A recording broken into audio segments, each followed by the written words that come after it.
Nou die Quick Pitch awning is 'n baie sterk awning en Quick Pitch self sê hy kan wind weerstaan, hy is nie eers nodig om pote te hê.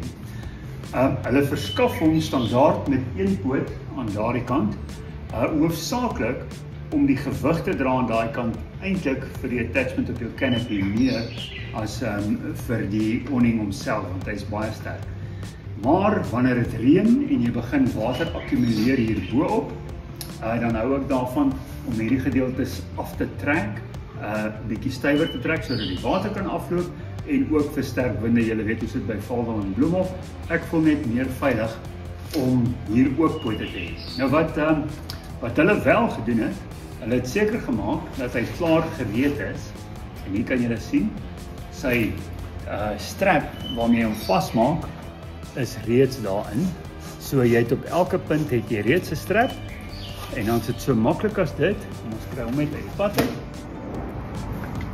So dit is baie eenvoudig. Jy koop net een van hierdie pote aan by hulle. Ek het sommer 3 aangekoop, een vir elke hoek.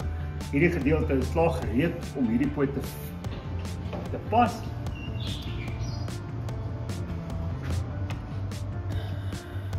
Net kan sien maar is wat dood eenvoudig. So draai hom vas met 'n ellinkie, draai hom dood eenvoudig vas.